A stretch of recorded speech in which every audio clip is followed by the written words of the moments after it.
Welcome to Cincy Entrepreneurs Unplugged, where EO Cincy members lay it all on the line, sharing real stories of their worst moments and greatest lessons learned. Get ready for an action-packed series featuring a dynamic lineup of EO Cincinnati members. Hi there, I'm Margee Moore. I'm with Cincinnati Entrepreneurs Unplugged today, where Cincinnati's entrepreneurs lay it all on the line with real stories, worst moments, and greatest lessons learned. I'm here with Kristen Bailey today from Sweets and Meats. Kristen, tell us a little bit about yourself and your business.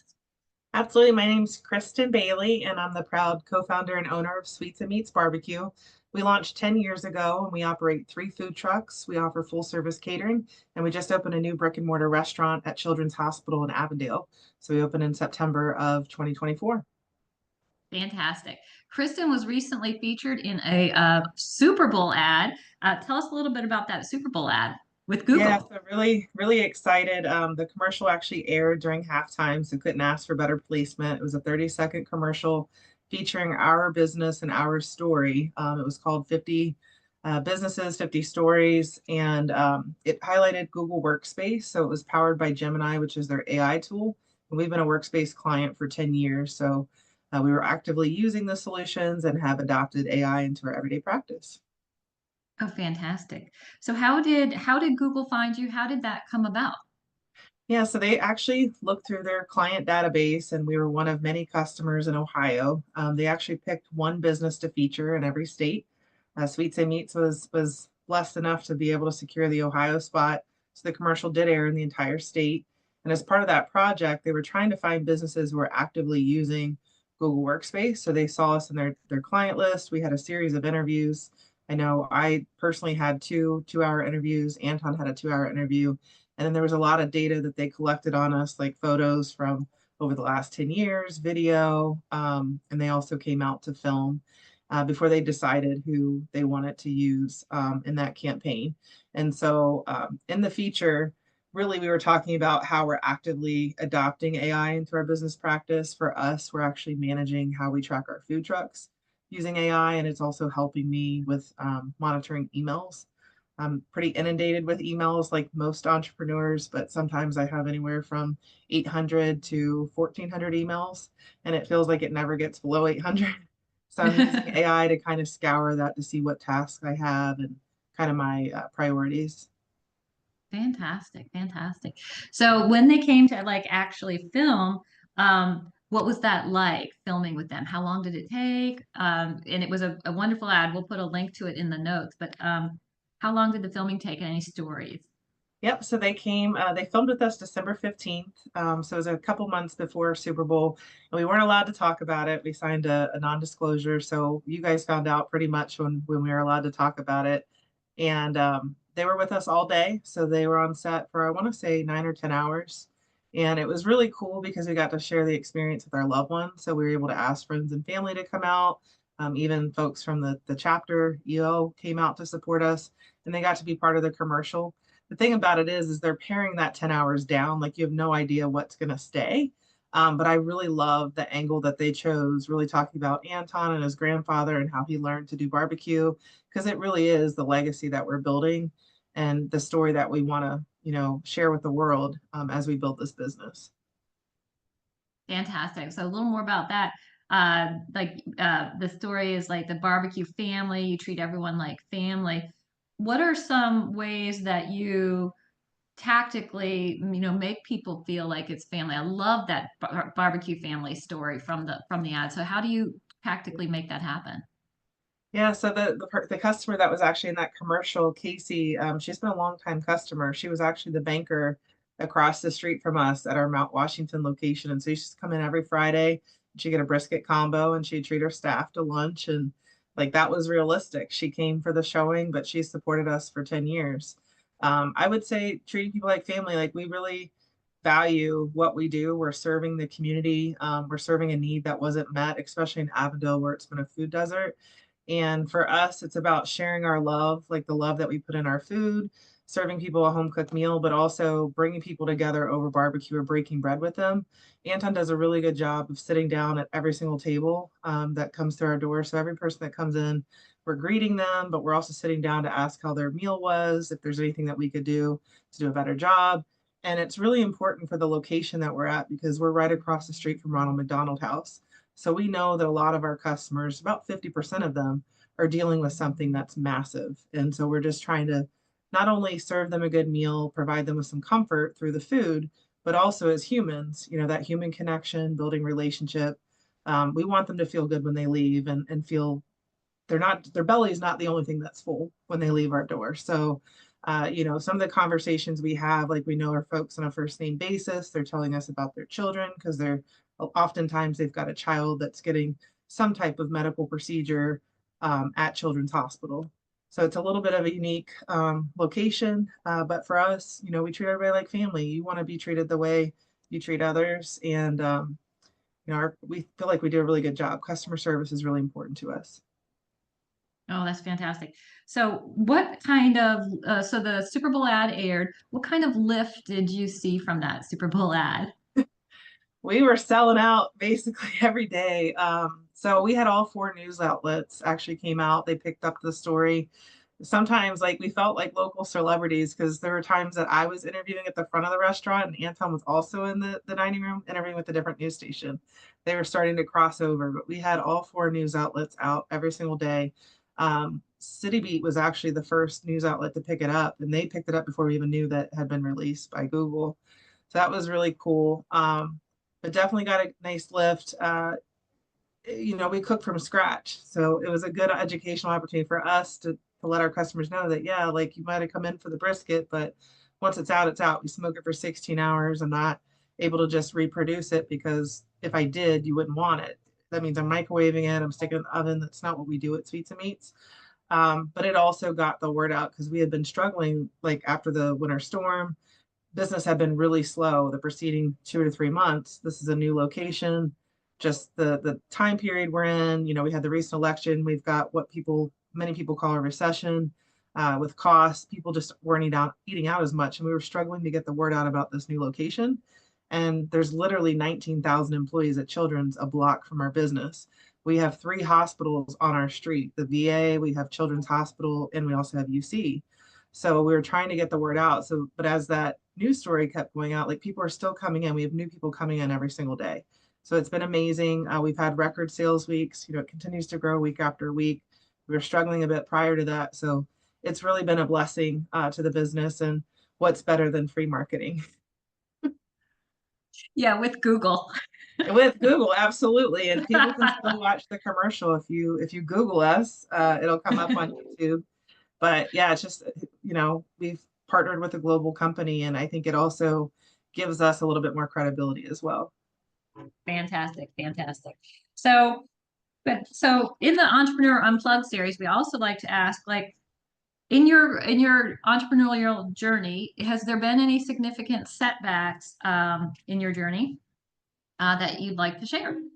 Oh, of course. That's constant. I work in the restaurant industry, so we're always turning on a dime. But I would say one of the most notable, obviously, was during the pandemic. I know that wreaked havoc on a lot of people, but for us, we're an event-based business. 80% of our business was catering and events. So with the shutdown, literally everything came to a halt, and we had to figure things out really quickly. And luckily, we did have the food trucks. We were still able to be mobile. And so we actually took our food trucks out into neighborhoods during the shutdown. So during that 4 months, we hit a different neighborhood for lunch and dinner every single day. And we had no idea we were creating pockets of customers when we were doing that. We were just literally trying to save our business and keep income coming in, not only for us, but for the people that worked for us so that they could put food on the table themselves.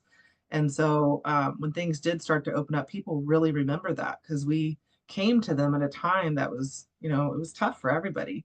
And so when they started to go back to work and they needed an event like a caterer for employee appreciation, or they were getting married, or they were having a retirement party or graduation, they often thought of us. And so hitting 150 neighborhoods during that time frame, like that was 150 pockets that we had created. So we actually doubled our business by making those decisions during that time. I would say other than that, zoning is definitely another animal. It took us a year to get the restaurant open both times. There's a lot of permitting and things that you have to do, and as much due diligence as you do, It's always not perfect, and it can be very costly. And I would say that's been another setback, just, navigating all the different rules and regulations and things that are constantly changing as a small business owner. We really don't have the power to make those decisions, and we kind of have to do what we're told. And it can be very challenging from a capital standpoint if you're not expecting, if you're not prepared for it. Margie, I think you're muted. Really cool. Uh, really professional here. So what did did that change your approach to leadership or business in any way beyond all the great stories you just shared, but did it change your leadership approach? Absolutely. So for me, I was, I've learned to trust my team and lean on them more. During the pandemic, I had just lost my sister in January to what I think was COVID. So I was scared, just like everyone else. Like, and I didn't want to be the person that made people work. And then if somebody got sick, that to rest on my conscience. Like, I didn't want to be responsible, and I didn't want to be selfish. I was worried about people thought, like, well, if I stay open, does that mean I'm being selfish? That they think I'm just doing this because I want to make money?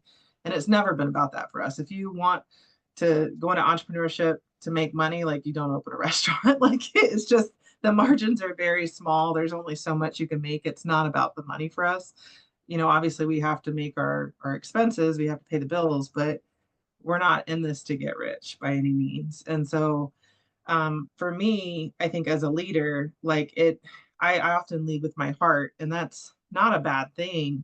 But I had to also be smart because I wasn't just looking out for myself. I was looking through the health and safety of not just our customers, but also our staff, like making sure people were masked, making sure that, we were doing things in a safe manner.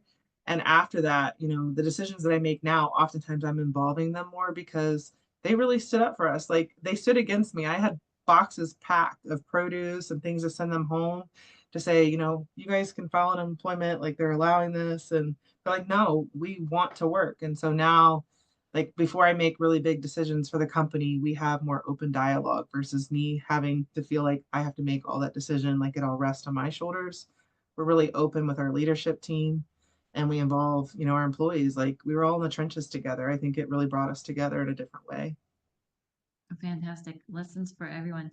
Um, Looking back over your experience and all your years of experience with the company, is there experience you would share with other new entrepreneurs to help them prepare for navigating potential setbacks?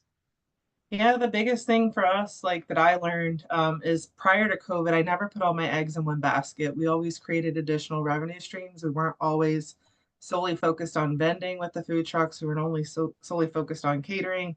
We also had the carryout restaurant. We also do on-site events where we have a partner called FoodWorks, where we go into companies like Fidelity, UC Health, P&G, TQL. We go in every week and we serve food. We do like what they call a guest restaurant takeover, and we're serving in their cafeteria.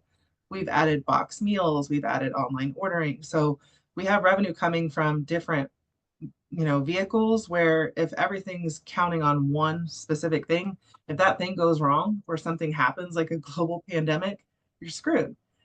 So I've had to learn to be more flexible, more agile, if you will, just because to protect the business. Because not, there might be something that happens that you can't control, and that line of revenue is going away, but you still have to have a way to make it work. So I think that's probably been the most valuable lesson. And always looking for new ways and trying to stay ahead of the curve. What's happening, what trends are happening in the market, so that you don't get stale and that you don't get complacent with how you're doing business today. Amazing, all great advice. Um, so what books or resources do you recommend to share with other entrepreneurs, like blogs or books or anything like that that you would say has inspired you? Yep. So I just recently finished Profit First. I also read Atomic Habits, which I was really excited because we just had the author actually speak with EO last week. So that was really, really cool. And for me, reading has been a challenge, if I'm being honest, just because I do typically work 16-hour days. I'm trying to do better about that with managing my time management, and also self-care. And part of that is I have downloaded Audible. So I've got a lot of books now on Audible that I can listen to, whether it's on my drive. That's how I was able to complete the last two books. Just driving in between appointments, like just putting it on, listening to a couple chapters. And that's something that's really worked well for me. Fantastic. Great But reading resources. more business books now, because definitely trying to figure some stuff out. Um, so, doo, doo, doo. So, what is the most unconventional piece of advice or a simple piece of advice that you'd like to share with other entrepreneurs? Um, Sure. I would say it's some advice that I give people all the time, especially my mentees. Take advantage of every resource that's available to you. That's a way that we've really been able to excel. Sweets and Meats didn't have any outside investment when we started. We literally started in our backyard with $500. We started with what we had. I think a lot of people, when they go into business, they think, oh, I've got to take out a bunch of loans. I've got to, do it really big. No, just start with what you have, start small, grow the business. And that's what we did. We took baby steps and we just kept adding. And so we've had this, trajectory, like amazing growth. Like we almost did $2 million in sales last year. We started with a $500 investment in our company, but it's allowed us to keep 100% of equity. We've relied on resources like the Small Business Development Center, SCORE, which is a Service Corps of Retired Executives. I graduated from Mortar, Cincinnati. I'm a graduate of the 10,000 Small Business Program by Goldman Sachs at Cincinnati State. You know, I've joined EO, like I'm a constant learner. So I'm always looking for new ways to learn material, new resources that are available. I also graduated from SBA's Emerging Leaders Program, which is now called Thrive. And I encourage everyone out there to take advantage. A lot of these resources are completely free. People don't know about them because they're not shared often enough. And there's only so many feet on the street, so to speak. So for me, it's just been like, constantly doing research, trying to make improvements, not just for the business, but also for me as a leader. Fantastic. So I'll run into our final question here. And this has been a great interview, so much insights. And I thought I already knew you really well. Now I got tons more. So success. How has your definition of success evolved through all these challenges you've overcome and just running this business so well? Like, how has your definition of success changed? Yeah, I think for me, I probably 10 years ago, I had a different vision of what success looked like. To me, it was more about having the freedom of time and being able to be safe in terms of financially safe and secure. But it's become more less about that and more about the community and what I'm able to do. Like there's so many decisions that I'm able to make now as an entrepreneur that benefit my direct community that I never would have envisioned. Like it's empowering to know that I really can make a difference, not only for our business and our family, but also our community, the lives of our employees. Like it's a lot of responsibility, and I don't take any of that lightly. So it's taken me places. It's put me in rooms that I never would have envisioned. I do work with the Small Business Administration in DC. I fly out there once a year, and I'm part of the conference. I've been asked to be on the National Advisory Board for the Small Business Development Center, where I've served since 2020. And so the decisions and the insight that I share as an entrepreneur, it's affecting things for small businesses across the country. And so I never realized how important my voice was. And so it's been really exciting. Like I'm even more excited and encouraging now because I've built a lot of more confidence, especially working with you and folks in our forum through EO, like just a different level of confidence. Like I feel like I had imposter syndrome for a while and I've gotten over that hump and now I'm really leaning into what I've done and I'm a badass. So leaning into it. You so are. You totally are a badass. Great. This has been fantastic interview. I appreciate your time today. I can't wait to get this up and share it with the community. So many great insights and so many great resources. So we'll try to tag all them when we share it in social and things like that. So thank you so much, Kristen. Thank you. And if I can just share one more thing, Margie, I Yes, know please.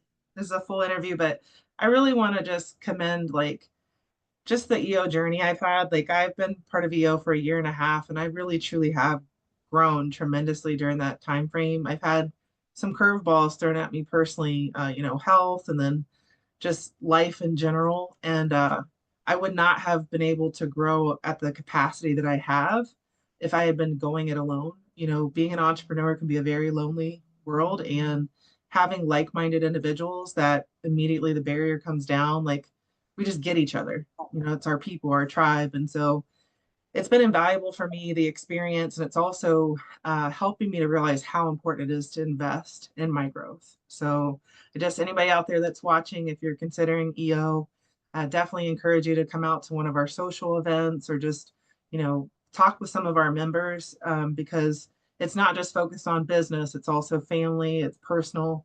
But it's one of the few areas that really has gotten me to focus on self, because oftentimes I'm making a list of a million things that I have to do. I wasn't even on that list until I joined EO and really started looking at what I was doing to myself, listening to my forum mates, and really adopting the growth mindset. Amazing, amazing. And it is, I will agree, it's totally lonely. And forum and EO fellow members in the whole EO community really, they get us, and they are to help us. Like every time I talk with a fellow EO member, I walk away with something that it's just too hard to do it alone. It is better together. It's better together. And there's an immediate connection. Like we're there for each other immediately. Like you could be two totally different, like don't see any commonality, but there's something that you have in common immediately with that person. And I'm excited to be part of the journey and of the chapter. So thank you. Excellent. All Appreciate you. right, thank you.